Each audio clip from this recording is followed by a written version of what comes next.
Good morning दोस्तों। एक नई सुबह, एक नई ताजगी के साथ आपका अपना पीयूष पांडे आपसे जुड़ता हुआ। और आज हमारे साथ डॉक्टर शाहरुख, जिनके पास मैं दोबारा आया, ऐसी शख्सियत के पास कि मेरा जी नहीं भरा था पहला इंटरव्यू में, तो मैंने सोचा कि एक बार फिर से इनका एक इंटरव्यू और लेते हैं, क्योंकि बहुत इम्पोर्टेंट है। आप दूर गांव में भी रहते हो, मेरा यूट्यूब चैनल देख रहे हो, आपको भी इंजरीज होती है, आपको भी प्रॉब्लम आती है और आप डिस्टर्ब हो जाते हो। एक छोटी सी चोट, मुझे मालूम है मेरे उंगली में एक छोटी सी चोट लग गई थी और पूरे बैटिंग में कंसंट्रेशन नहीं कर पा रहा था, पूरा दिमाग उसी चोट पर जा रहा था। मैं अपना परिचय दे दूं, मेरा नाम पीयूष पांडे है। मैं पूर्व रणजी ट्रॉफी खिलाड़ी रहा हूं। इंडिया अंडर 19 से पाकिस्तान का दौरा किया था और अंडर 19 यूपी टीम का कप्तान रहा हूं। और मैं लगातार क्रिकेट से जुड़ी बातें सुनाता हूं, क्रिकेट की बातें करता हूं और लखनऊ की क्रिकेट की कहानी आपके सामने लाता हूं। तो आज डॉक्टर शाहरुख के बारे में बताता हूं कि ये हमारे वो शख्स हैं जो पर्दे के पीछे रह के अनेक खिलाड़ियों को आगे बढ़ा रहे हैं। तो शाहरुख भाई, बहुत इंपॉर्टेंट है, एक लड़का लोकल लेवल का क्रिकेट खेल रहा होता है, उसके बाद उसका सिलेक्शन यूपी टीम में होता है और आगे की बोर्ड ट्रॉफीज में जाता है। तो क्या वो प्रिपरेशन, क्योंकि वहां जाते हैं उसको फिजियो भी मिल जाता है, सब कुछ मिल जाता है, लेकिन लोकल लेवल पे वो सुविधा उसके पास उपलब्ध नहीं रहती है। इसमें बारे में थोड़ा बताइए और लड़कों को बताइए कि अपनी फिटनेस से, अपनी फिजियो करके कैसे आगे बढ़ सकते हैं। जैसे सर ने पूछा इस सवाल को कि बोर्ड ट्रॉफी में इतनी फैसिलिटी होती है, तो ग्राउंड लेवल पे बच्चों को क्या क्या करना चाहिए, कैसे उनको फैसिलिटी मिल सकती है, एकेडमीज़ को कैसे फैसिलिटी मिल सकती है। तो क्या होता है, हम लोग जब बोर्ड ट्रॉफी में हमें एसोसिएशन का कॉल आता है, एसोसिएशन बुलाती है, तो वहाँ पे हर तरह की सुविधाएं देने की कोशिश करती है कि हमारे बच्चे हर तरह से फिट रहें, चाहे वो फिजियो हो, चाहे ट्रेनर हो, चाहे मेश्योर हो, चाहे थ्रोअर हो, चाहे कोच हैं, आपके मैनेजर हैं सर, और उसके बाद बैटिंग कोच, सारे कोच जितने होते हैं, सपोर्टिंग स्टाफ, सब पूरी तरह से लगे हुए होते हैं और सब लोग अपनी अपनी उस पर वर्क करते हैं अपने स्किल पे। तो जैसे मेरा जो रोल होता है वहाँ पे, क्योंकि हम लोग जब पहले जाते हैं तो हम लोगों को एमएसके का वो टेस्ट होता करते हैं हम लोग बच्चों का।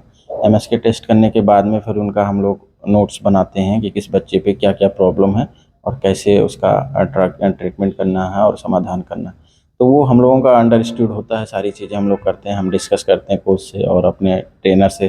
ट्रेनर को भी बताते हैं कि क्या क्या करना है, ट्रेनर अपना फिटनेस देखते हैं वो लेवल के, तो वो फिटनेस में उनका बड़ा सहयोग हो जाता है कि जो हम लोग बताते हैं। अब आता है कि वहाँ पे जो हम लोग मैच टाइम में भी एकदम बैठे रहते हैं ध्यान पूर्वक कि कोई इंजरी किस तरह से हुई, कैसे हुई, तो ग्राउंड पे हम लोग जाते हैं।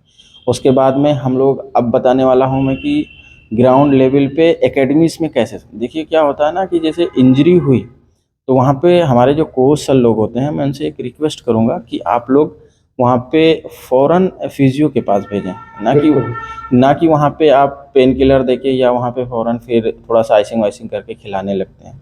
तो उसमें क्या होता है ना कि जैसे थोड़ी सी भी अगर इंजरी हुई तो वो इंजरी फिर जब बच्चा खेलता है तो वो बढ़ जाती है, और जब वो इंजरी बढ़ती है तो वो धीरे धीरे बढ़ती रहती है, तो वो काफ़ी बड़ी हो जाती है।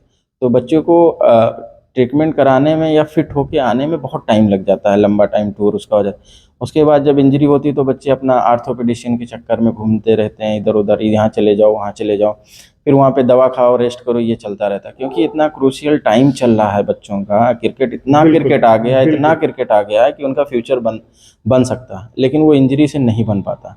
तो वहाँ पे आप फ़ौरन जो स्पोर्ट्स फिजियो हो वहाँ पे आप जाइए और उनको दिखाइए और अपना ट्रीटमेंट लीजिए, क्योंकि इसका जो एक्सपर्ट होता है वो स्पोर्ट्स फिजियो ही होता है ट्रीटमेंट का।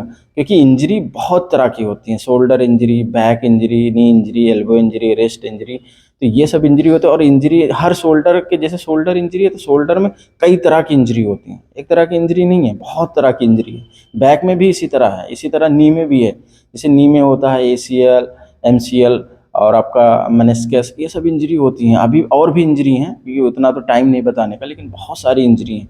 तो वो फिजियो ही असेस कर सकता है और वो फिर ट्रीटमेंट देता है अपना प्रोटोकॉल। तो अगर आप फ़ौरन पहुंच जाते हैं, एक्यूट केस में पहुंचते हैं, तो वहाँ पे ट्रीटमेंट आपका, ये मान के चलिए कि 1 वीक में आप फिट हो सकते हैं। आप जितना टाइम देंगे, अब इंजरी को रोकेंगे बढ़ाएंगे, उतना ज़्यादा टाइम लगेगा। इसीलिए क्या होता है ना कि देखिए लोग कितना लंबा तक दूर तक सोचते रहते हैं कि भाई साहब अभी हम नहीं ठीक हो या नहीं ठीक हो, मैंने यहाँ दिखा लिया वहाँ दिखा। तो ऐसा मत करिए। हम हर कोचेस से रिक्वेस्ट करते हैं एकेडमी के कि फ़ौरन आप फिजियो के पास ही भेजिए। उसके बाद भी फर्दर देखिए होता क्या ना कि अगर बोन फ्रैक्चर है तो वहाँ पे फिजियो का रोल नहीं है। अगर फ्रैक्चर नहीं है, किसी भी तरह की और भी इंजरी है, तो वहाँ पे पूरा रोल फिजियो का होता है और फिजियो ही फिट करके ग्राउंड पे भेज सकता है। तो आप प्लीज़ रिक्वेस्ट है आप लोग ज़रूर फिजियो को ही कांटेक्ट करें। देखिए बीसीसीआई इतनी बड़ी बॉडी है, वो क्यों फिजियो रखती है? ये हर वर्ल्ड में जितने भी क्रिकेट है चल रहा है, हर जगह फिजियो ही होता है। इसीलिए फिजियो होता है क्योंकि वो इसके एक्सपर्ट होते हैं और वो खिलाड़ी को ला सकते हैं बाहर ग्राउंड पे और ग्राउंड पे फिर से प्ले करा सकते हैं। तो इसलिए सबसे रिक्वेस्ट है कि आप लोग फिजियो के पास ज़रूर भेजें। धन्यवाद। देखिए कितनी बड़ी बात बोली, और ये बिल्कुल सच्चाई है। जो ट्रीटमेंट फिजियो कर देगा वो ऑर्थोपेडिक नहीं कर पाएगा, क्योंकि आपको मसल्स में प्रॉब्लम आई है। तो मैं सबसे फिर रिक्वेस्ट करूंगा, शाहरुख भाई ने भी कहा आपको छोटी मोटी इंजरीज होती है, कैसी भी इंजरीज होती है, आप फिजियो के पास आइए, जुड़िए और अपनी प्रॉब्लम बताइए। आखिर में मैं ये वीडियो एंड करता हूँ। मेरे दिमाग में क्वेश्चन चल रहा था कि किस तरह की थेरेपी आप लोग प्रोवाइड कराते हैं, उसके बारे में थोड़ा सा गाइड करिए। नहीं देखिए हम लोगों का जो थेरेपी होता है, ट्रीटमेंट होता है, वो एक प्रोटोकॉल के अकॉर्डिंग होता है। क्योंकि कैसी इंजरी है, एक्यूट इंजरी है कि क्रॉनिक इंजरी है, ठीक है? तो उस हिसाब से जैसे क्या होता है ना कि किसी की एसीएल कंप्लीट टियर हो गया हाँ। या उसका बोन फ्रैक्चर हो गया, तो वहाँ पे क्या होता है ना, आर्थोपेडिशियन सर्जरी करके उन्होंने भेज दिया। अब सर्जरी के बाद जो रोल होता है ना, वो फिजियो का होता है।